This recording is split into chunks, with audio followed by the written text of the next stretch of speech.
Serenity now. Serenity now.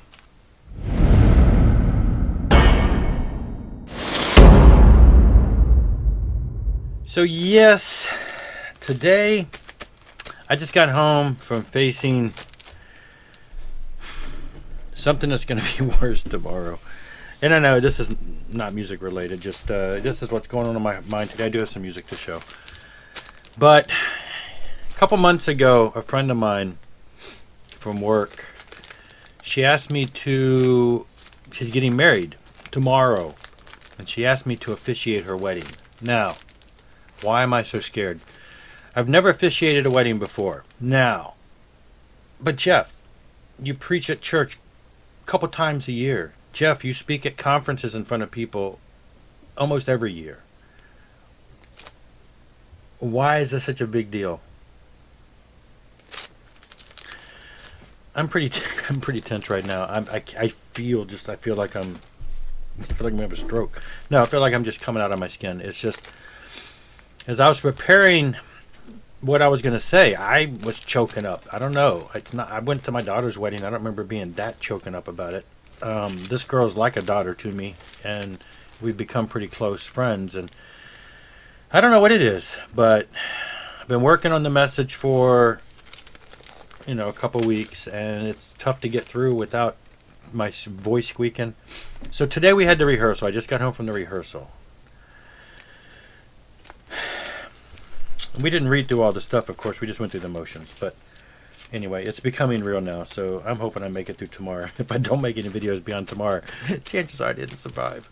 My wife tells me to stop saying that. But anyway, it's pretty high. I don't know what the deal is. It's not even that long. I anticipate everything going in, 15, 20 minutes. But it's a lot of meaningful work. I have this fear that this is just a kind of a joking fear, I hope. But that, I'm going to flub it up, and down the road they'll get divorced and blame me. I don't know. Whatever. Serenity now. Let's deal with it. Okay. So on the way home, I'm stressed out, but it took us to a part of town that I only go to every so often. So I went to that record store that I go to periodically. And I went there because there was one album I knew they've had it there for years, and I keep passing it up. I don't know if they lowered the price, because when I went back in there, I'm like, why did I not buy this? The price was right. And I knew that the other day, I went to buy one of the albums by this band that was on clearance from the label, and these are not there anymore, and some of their earlier ones are not there. So now I'm scrambling. I should have bought them when I had a chance. I'm talking about the band War of Ages. You may or may not be familiar with them. They are a metalcore band. They're a Christian metalcore band, and probably one of my favorite metalcore type bands like this and Demon Hunter. They are in the same category. As a matter of fact, I saw Demon Hunter with War of Ages. We went backstage. Well, we hung out outside with Demon Hunter, and then I went backstage with the singer of War of Ages and talked to him for a while. And they were both opening for As I Lay Dying at the time. This was in 2010, about 10 years ago. Anyway, one of my favorite metalcore bands. This is an album from 2014, so it's a couple years old, but I'm not finding these for sale for very cheap online, so I thought I better scoop it up. And I could have swore they had it in the $20-something range, which I thought was a little much, but it was only $16. I thought I better grab it. It's on clear red. Again, just one of the few in this genre that I really like, because vocally he tends to be, acceptably rough. But I went ahead and grabbed that. Now, while I was in there looking around again, this was right after the rehearsal, so I'm already kind of whatever. I just had to go flip records. My wife let me go in and did that. So I knew I was going for that. And then I found this, nothing major, Kiss Alive 2. Now, I've been looking for a 2014, one of the reissues, but for some reason, this particular one is $50 plus, it seems like, everywhere I look. And I'm like, this is an OG, right? This is an original pressing. I don't know what year. I haven't looked up to see if it's a repress from any other year, but it's, an original. He had it marked. Most of the records in his store say good, very good, things like that. This one had PG on it. And so I got to the counter, I'm like, what is PG? Pretty good? He said, yeah, it's pretty good. And I checked the records to make sure. Now, there was two copies. This one, which was only $15 for both records, and then there was one that was $11 that was average. He said, yeah, pretty good is better than average, but not as good as good. But I'm thinking the records look really good. I think if I clean these record-wise, they'll be very good. Plus, the records are in great condition. The other one that was only average, it didn't have the right insert, and it didn't have the inner sleeves. It had one that said the Kiss Army on it. It had this logo real big. I think it was like probably from Destroyer or something. I don't know. And then the other sleeve was just white. So this one, both sleeves are this. It doesn't have the book or any of the tattoos or any of that stuff. It's just the records, and that's really fine. This is a good playable copy until one day when I do find maybe a more higher quality. But what I think he really means by very good, by pretty good, is it does got ring wear, and on the inside it's got ring wear where it looks like maybe it's stuck together. Again, I'm not too much worried about the cosmetics. I really just wanted to get another copy of the vinyl of this. Like I say, until one day when I can find an updated copy. But most of the ones when I find these, they're a lot more beaten up. All right, other things. This I went ahead. So in one of my previous videos, I showed how I picked up the Black Sabbath Heaven and Hell, and I was kind of scurrying to make sure I could get one of these, the Mob Rule reissue. These just came out a couple months ago, but it seems like they're starting to, disappear and go up in price. So I jumped on Discogs and grabbed this for really pretty much the same thing I bought Heaven and Hell for at the record store. I think it was like $1 more and then a couple dollars shipping. And then I go to that record store today and I got the Kiss and they had this for the same price I paid online minus shipping. So I guess if I'd have waited a week, I could have got this today at the record store. They had multiple copies of this. So anyway, I went ahead and grabbed this. This is, again, the remastered, reissued deluxe edition of the second Ronnie James Dio Black Sabbath album. 2 records. Second one does have a bunch of extra tracks, live stuff, B-sides, things like that. So, sounds great. I have spun this earlier this week. If you're on Instagram, you saw that I posted this a couple days ago as I was listening to it. Got this in the mail from Amazon. It just came out, I think, a couple days ago. Maybe it was last Friday, and it came in over the weekend. This is a Dream Theater Images and Words Live in Japan 2017. This is part of the Lost Not Forgotten Archives. You can see the logo right in the middle. Lost Not Forgotten. And there's another album from this series that is coming out. I also ordered that on Amazon. These came out overseas on various color vinyl editions months ago, but the US version, I believe this is, it dropped like last Friday.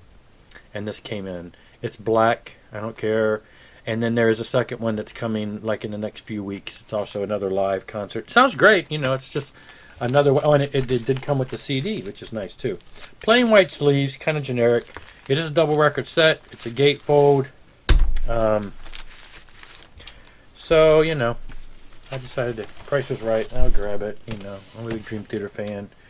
Nothing super fancy, but good stuff. Then I got some CDs in. I'll go through these real quick. These were all from Roxx Records. Roxx Records, of course, they carry a lot of the Christian music. This is all Christian music. These are all CDs. They had a set that came out. You could buy all 5 of these for like a flat rate. I think they were like, I don't know, $10 a piece or something for all 5. So I went ahead and bought the whole set because I wanted most of these for sure. Now, we got Combat Faith. Combat Faith is a band that just straightforward metal. This is right up my alley of the good kind of just, good. Late 80s. This is a 91 album and an 89 demo. In 91, they released an album called In Your Faith. Well, this is called In Your Faith. I guess it was just called Combat Faith. And it was a 10-song album. Now, I don't know, other than just coming out on cassette, it was about all it was. Sadly, when they went back to get this, the master tapes for this, I believe, what Scott was telling me, Scott Waters had a lot to do with this. The master tapes weren't stored properly, and the 4 of the tracks were just unrepairable. So we have 6 songs from their 10-song album. Sadly, those 4 tracks are lost forever. And then there's 4 more from their 89 demo. Again, just straightforward metal. This is great stuff. It did come with a sticker, as has been prone these days to do for certain amounts. Dominus Meus, or Meus, pronunciation, DM2, because there was a first album.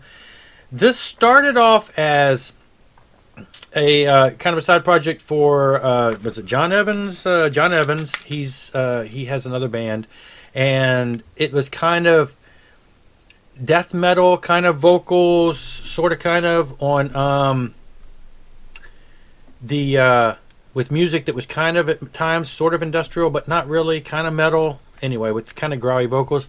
And then that was the first album. And then he had Dale Thompson of Bride fame come in and re-record vocals to go along with those growls. So there's a double vocal thing. The first album I ordered because I kind of slipped by it when it came out.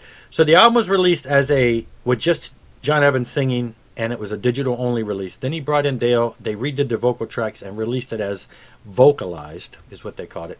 This is the second album, both of them, Dale on here again singing. So it's kind of, to me, it's pretty much with Dale Thompson singing. It's pretty much almost like a straightforward metal, but then you've got the occasional John's vocals that come in. So I would say at least upon the first couple listens, it doesn't come across. When I read the genre description as death metal, I'm like, I don't really hear that. But that's if you take out the other vocals. So it's kind of, at times, get aggressive. Lust Control, Dancing Naked. I just had to have this because I pretty much have everything. Lust Control. Lust Control was a punk band back in the 80s and 90s. They wore ski masks. Nobody knew who they were. Nobody knew what they looked like. They put out crazy music that was very, very, very bold in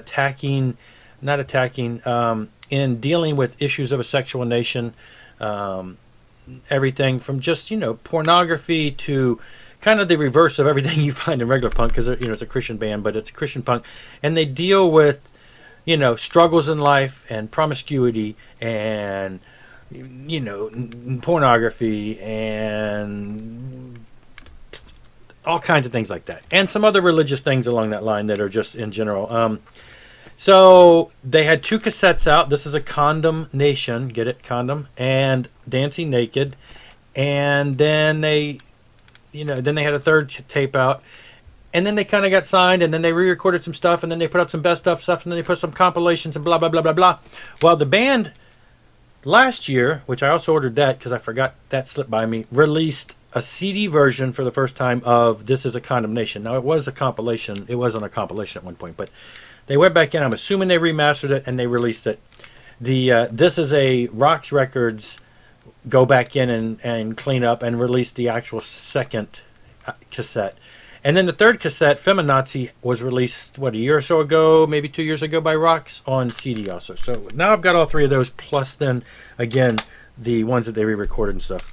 So I had to get that. I listened to this yesterday. It was just great because I just loved the stuff back in the day. Convicting and all. At times it's very convicting, but it was great to realize. Now, since then, of course, we know who the guys are. And they have a new album that came out a couple years ago. And I believe they're in the process of recording a new album now, because it seems like Doug, the singer, was just telling me the other day that he was dropping tracks off to one of the guys in the band through Dropbox. Craig Phillips, this is kind of a blues album, kind of acoustically, definitely not, this was just kind of part of the package deal. It was kind of definitely not too heavy, kind of straightforward,